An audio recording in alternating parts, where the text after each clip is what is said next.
Hello everyone, welcome back to my channel Jyoti physics lecture. ये Kurukshetra university का जो 2025 का एमएससी फिजिक्स का एंट्रेंस एग्ज़ाम हुआ था उसका सॉल्यूशन मैं अपलोड करने जा रही हूँ। मुझे क्वेश्चन पेपर मिला था तो इसमें अराउंड 50 क्वेश्चंस थे। क्वेश्चन क्या था, ड्यूरिंग एन एडियाबैटिक प्रोसेस। मुझे क्या गिवन है, एडियाबैटिक प्रोसेस गिवन है। Certain perfect gas is found to obey P V raise to power gamma is equal to constant where gamma is given as 3/2.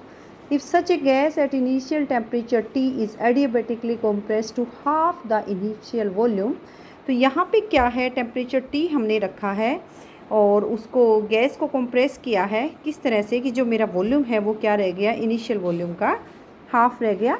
Then the final temperature will be, जब मैंने इसको solve किया है तो मेरा answer आ रहा है √2T। तो इसमें ऑप्शन इस तरह से था √2T हाफ, लेकिन वो आंसर क्या रहा है √2T। आई डोंट नो इसको उस टाइम पे ऑब्जेक्शन किया है या नहीं है, तो मेरा सॉल्यूशन आ रहा है √2 × T। तो ये इसमें मिस्टेक थी। इसका सॉल्यूशन मैं बताती हूँ आपको। It is given as PV raise to power gamma is equal to constant where gamma is given as 3/2। कैसे परफेक्ट गैस इक्वेशन गिवन है, we know PV is equal to nRT for ideal gas equation. तो pressure की value क्या आ गई, nRT/V। तो first equation में आप P की जगह क्या रखोगे, nRT/V into V raise to power gamma is equal to constant. और यू कैन से यहाँ पे क्या कैंसिल हो रहा है, आपके पास n है जो और मेरा r है वो कांस्टेंट है। T into V raise to power gamma -1 is equal to constant. और you can say T1 into V1 raise to power gamma -1 that must be equal to T2 into V2 gamma -1। देखिए ये direct relation भी आप याद रख सकते हैं। जहाँ भी एडियाबैटिक प्रोसेस होगी, जहाँ टेम्परेचर और वॉल्यूम में रिलेशन गिवन होगा, तो आप डायरेक्ट फॉर्मूला इसको अप्लाई कर सकते हैं। अभी जिस भी यूनिवर्सिटी का एंट्रेंस एग्जाम बचा है तो ये क्वेश्चन हमेशा आते हैं। TV raise to power gamma -1 is equal to constant.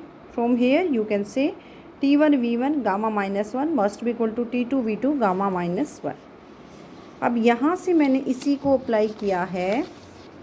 Information मेरे पास क्या है, इनिशियल टेम्परेचर है वो T है और मेरा फाइनल वॉल्यूम क्या बन गया, थोड़ा सा ब्लड आ रही है जैसे, V2 equal to half of the initial volume. Initial temperature is T, we need to calculate T2। Relation लगाइए, T1 यानी T, V1 है V1, initial volume gamma -1 that is equal to T2 और मेरा V2 क्या है, V1/2 gamma -1 that implies T2 is equal to T into V1/V2, यानी V2 मेरा था V1/2 गामा -1। और you can say T2 is equal to T और ये मेरे पास आ गया 2 रेज टू पावर गामा -1। यहाँ से गामा मुझे गिवन है 3/2, तो गामा -1 मेरा कितना हो गया, हाफ हो गया। तो यहाँ से हो गया T2 is equal to T into 2 raise to power half और you can say T2 is equal to √2 into T. So first option was correct answer. Next question देखते हैं। Yes, next question था, the root mean square velocity of a gas molecule is given as Vrms is equal to 300 meter per second.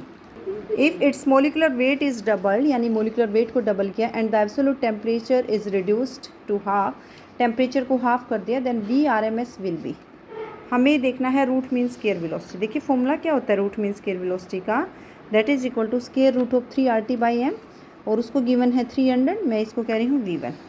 अब molecular weight क्या हो रहा है, molecular weight तो double हो गया। सबसे पहले आपको डेटा लिखना चाहिए और टेम्परेचर मेरा क्या हो गया, हाफ हो गया। तो V2 कैलकुलेट करना है, स्केयर रूट ऑफ 3RT2/m2। यहाँ से V2/V1 अगर मैं निकालूँ तो मेरे पास आ रहा है this is my V1 and this is my V2। V2/V1 करें, एक टाइप से डिवाइड करें, this is my equation 1, this is my equation 2, dividing equation 2 by 1, 3RT2/m2 divided by square root of 3RT1/m1। तो 3R से 3R cancel out, क्या रह गया T2/m2 into m1/T1 which is equal to T2 है मेरा T1/2, m2 मेरा twice of m1, m1/T1, T1 से T1 cancel out, m1 से m1 कैंसिल आउट और मैं स्केयर रूट ऑफ निकालूंगी 1/4 का, that is equal to half. You can say V2 is equal to V1/2 300/2 और you can say V2 is equal to 150 metre per second. तो मेरा answer आ रहा है 150 मीटर। बिल्कुल क्वेश्चन ऐसे पूछे जा सकते हैं। रूट मीन स्केयर वेलोसिटी पे you need to remember this formula, square root of 3RT/m। Next question देखते हैं। नेक्स्ट क्वेश्चन है the Poisson's ratio of a material is ratio of lateral strain and longitudinal strain, ratio of longitudinal strain and lateral strain, ratio of stress and strain, ratio of strain and stress। तो ये ratio होती है lateral strain and longitudinal strain। First option was correct answer. Next question देखते हैं। Next question आया हुआ था forward bias का और रिवर्स बायस का। During forward and reverse bias and ideal diode has zero conductance and zero resistance, infinite conductance and zero resistance, infinite conductance and infinite resistance, zero conductance and infinite resistance. देखिए forward bias कैसे काम करता है, it acts as a short circuit यानी zero resistance रहेगा and allowing current to flow freely. Reverse bias कैसे काम करेगा, open circuit means infinite resistance and blocking current flow. तो इसका आ गया मेरा फॉरवर्ड बायस में होना चाहिए इनफाइनाइट कंडक्टेंस क्योंकि रेजिस्टेंस जीरो है, यहाँ इनफाइनाइट रेजिस्टेंस, तो यही आंसर होगा। Yes, second option was correct. Forward bias में इनफाइनाइट कंडक्टेंस और रिवर्स बायस में कैसे काम करेगी, जीरो रेजिस्टेंस की तरह। नेक्स्ट क्वेश्चन देखते हैं। In a transistor the collector current is 4.5 milliampere and base current is 20 microampere. The ratio common base current gain and to common emitter current gain beta is. सबसे पहले आपको पता होना चाहिए कॉमन बेस करंट, यानी common base है तो मेरे पास इनपुट का काम कौन कर रहा है, एमीटर कर रहा है, आउटपुट का कलेक्टर। कॉमन एमीटर में इनपुट का काम कर रहा है बेस और आउटपुट का कलेक्टर, और अल्फा और बीटा की फिर से रेशियो पूछी है। तो जब मैंने इसको सोल्व किया है मेरा आंसर आ रहा है 0.0044। कैसे सोल्व किया है, आईसी मुझे गिवन है 4.5 milli ampere, you can convert it in terms of ampere. 4.5 into 10⁻³ ampere. Base current is given as 20 micro ampere which is further equal to 20 into 10⁻6 ampere. और you can say alpha is defined as ratio of collector current to the emitter current and beta is defined as collector current to the base current। देखिए alpha को आपका क्या कहा है, यहाँ पे alpha को कहा है बेस करंट गेन और इस कॉमन बेस करंट यानी मेरा क्या हो गया output current by input current IC by I। Beta को कहा है कॉमन एमिटर करंट गेन यानी आउटपुट का काम करे कलेक्टर, इनपुट का बेस। अल्फ़ा बाई बीटा अगर मुझे निकालनी है रेशियो तो सबसे पहले मुझे क्या पता होना चाहिए, अल्फ़ा बाई बीटा करूँगी तो IC से IC कैंसिल आउट, मेरा आएगा IB बाई I। तो यहाँ से IB तो गिवन है, I और मुझे कैलकुलेट करना पड़ेगा। देखिए we know I is equal to IB plus IC।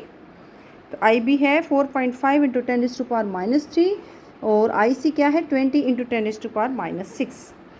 इसको मैं 10⁻6 में कन्वर्ट कर लूँ, ये आएगा 4500 into 10⁻6 plus 20 into 10⁻6 that is equal to 4520 into 10⁻6 ampere. तो मेरे पास IE आ चुका और मुझे IB गिवन होगा क्वेश्चन में, तो अब मैं रेशियो आराम से निकाल सकती हूँ। आगे देखते हैं।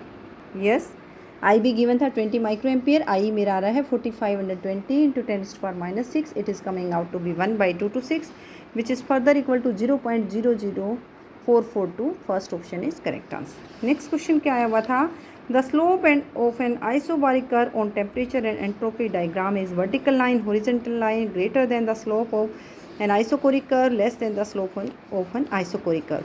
देखिए slope of an isochoric curve is greater than slope of an isobaric curve.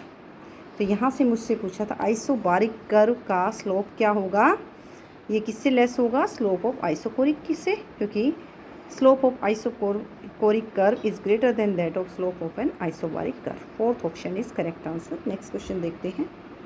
Yes, next question है थर्मोडाइनमिक्स से, which of the following statement is true for reversible process, the entropy of the universe remains unchanged. तो ये हमारे पास correct answer है, universe की entropy क्या रहती है, अनचेंज रहती है, यानी डेल्टा एस मेरा जीरो होना चाहिए। सेकंड ऑप्शन है the entropy of the universe always increases, the entropy of the universe always decreases, none of the above. So first option is correct answer. In a reversible process delta S यानी change in entropy zero, it means entropy remains unchanged. First option is correct answer. Next question देखते हैं। Next question था the internal energy of an ideal gas depends upon specific volume, pressure, temperature, density.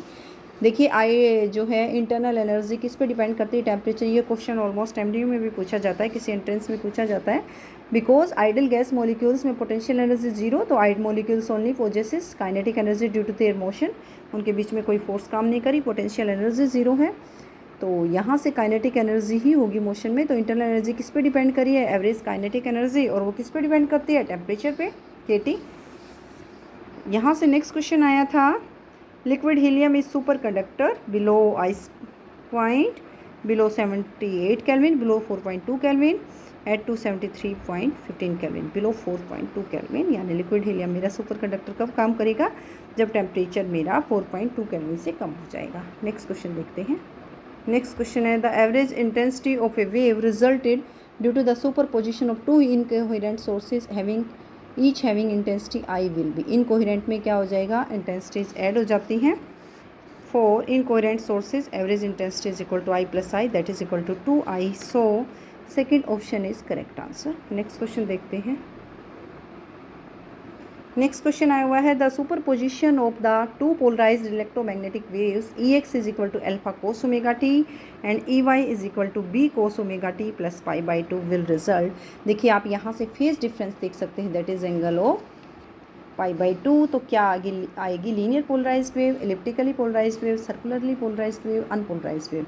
तो ये answer आएगा elliptically polarized wave. कैसे, types of polarization है मेरे पास। Linear polarisation में क्या होता है, when two waves have the same phase and are 180 degree out of phase. तो ऐसा तो एग्जाम्पल नहीं है। सर्कुलर में क्या होगा, when two waves are 90 degree out of phase and have equal amplitudes. Amplitudes में यहाँ पे तो वैसे डिफरेंट है, लेकिन इलिप्टिकल में क्या हो जाएगा, when two waves are 90 degree out of phase but have unequal amplitudes. तो कौन सा केस हो गया, आप देख सकते हैं एम्पलीट्यूड्स ये हैं, दोनों डिफरेंट है और एंगल भी 90 का है, तो ये इलिप्टिकली हो गया। अगर एम्पलीट्यूड सेम होते तो क्या हो जाना था, सर्कुलर।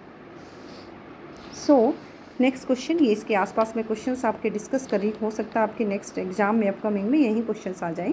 इफ़ ये ऑप्टिक्स का क्वेश्चन है, if after superposition of two waves each have amplitude a produces a resultant wave of same amplitude then the phase difference का क्या ऑप्शन है। जब मैंने इसको सोल्व किया है तो मेरा आंसर आ रहा है 120 डिग्री। कैसे आ रहा है, रिजल्टेंट क्या आएगा, देखिए फॉर्मूला क्या होता है, A1 square plus A2 square plus 2A1 A2 cos phi. अब रिजल्टेंट मुझे ए गिवन है, सेम एम्पलीट्यूड है दोनों का वेव्स का, A1 भी ए है A2 भी ए है, a square plus 2 a into a यानी a square cos phi, a is equal to square root of 2 a square into 1 plus cos phi, और you can say a is equal to square root of 2 a square.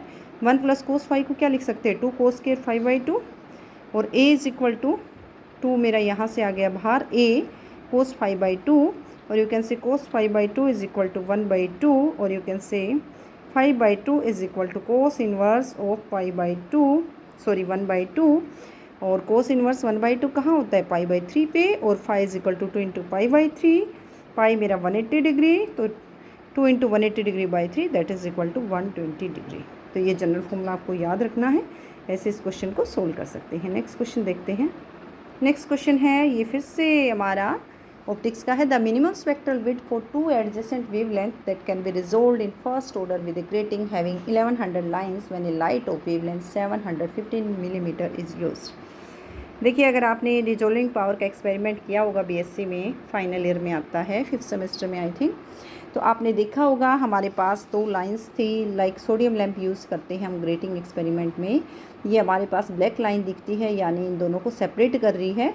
तो 2 adjacent wavelength है, उसमें क्या होता है 5890 और 5896 angstrom, दोनों का कितना डिफरेंस हुआ, 6 का हुआ। 2 क्लोज लाइंस होती है, तो एक्सपेरिमेंट करते हैं, ऐसा ही कुछ है।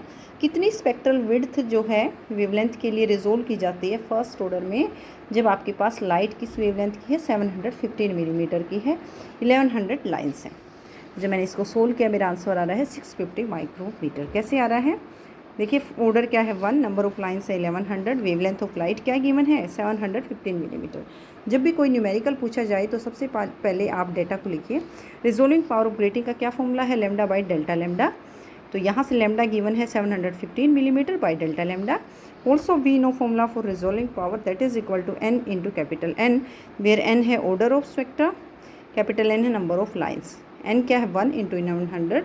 दोनों को आप कंपेयर कीजिए, इक्वेशन 1 और 2 को, 715 by delta lambda is equal to 1100, आगे क्या आ रहा है, डेल्टा लैम्डा आ जाएगा यहाँ से। Delta lambda is equal to 715 by 1100 which is equal to 0.65 millimetre और 650 micrometre. It means fourth option is correct answer. Next question था the approximate value of radius of nucleus of the beryllium 6 beryllium 4 is. Solve किया तो answer आ रहा है 2.4 into 10⁻⁻15। कैसे solve किया है, ये न्यूमेरिकल्स बिल्कुल पूछे जाते हैं अपकमिंग एग्जाम्स के लिए। r is equal to r nought a⁻1/3, a given as 8 from equation 1 r is equal to r nought 8⁻1/3 और यू कैन से 8 का 1/3 लिया तो twice of r note. 2 into r note की वैल्यू है 1.2 इंटू 10⁻⁻15। कुछ बुक्स में ये 1.3 भी गिवन होती है, that is comes out to be 2.4 into 10⁻⁻15 metre. ये काफ़ी इंपॉर्टेंट प्रॉब्लम है, मुझे भी याद है जब मैंने DU का MSc फिजिक्स एंट्रेंस एग्जाम दिया था तो उस टाइम भी ये क्वेश्चन पूछा गया था। Second option is correct answer. Next question देखते हैं। An oscillator differs from an amplifier because it requires no input signal, it has more gain, it requires no DC supply, it has the same output. देखिए oscillator में मुझे कोई input signal की ज़रूरत नहीं है, amplifier requires input signal. This is the basic difference between oscillator and amplifier. मुझे पूछा है इसमें क्या डिफरेंस है, तो मेरा ऑप्शन कौन सा हो गया, it requires no input signal. Next question आया है 16 the in Fermi Dirac statistics the particles are indistinguishable and obey Pauli exclusion principle with half integer spin angular momentum. बिल्कुल indistinguishable and don't obey Pauli exclusion principal. देखिए पोली exclusion principal आपने पढ़ लिया होगा कि 2 electrons को मैं एक स्टेट में डाल रही हूँ तो 4 क्वांटम नंबर में से एक क्वांटम नंबर डिफरेंट होना चाहिए। नेक्स्ट ऑप्शन था इंडिस्टिंग्विशेबल विद इंटीग्रल। बिल्कुल नहीं होता, बोजोन्स की होती है। डिस्टिंग्विशेबल नहीं होती, इंडिस्टिंग्विशेबल होते हैं। इंटीग्रल स्पिन फिर से गलत है, तो स्पिन रहेगी half H cross, half multiple. Indistinguishable रहेंगे ओबेस पोली एक्सक्लूजन प्रिंसिपल। ओके ये मेरा फर्स्ट लेक्चर है, इसी तरह से मैं सॉल्यूशन कंटिन्यू वैसे मैंने सोल्व कर चुकी हूँ। कल मैं इसके बाकी 2 लेक्चर्स भी अपलोड कर दूँगी। 50 क्वेश्चंस इसमें पूछे गए थे। Okay then, thank you.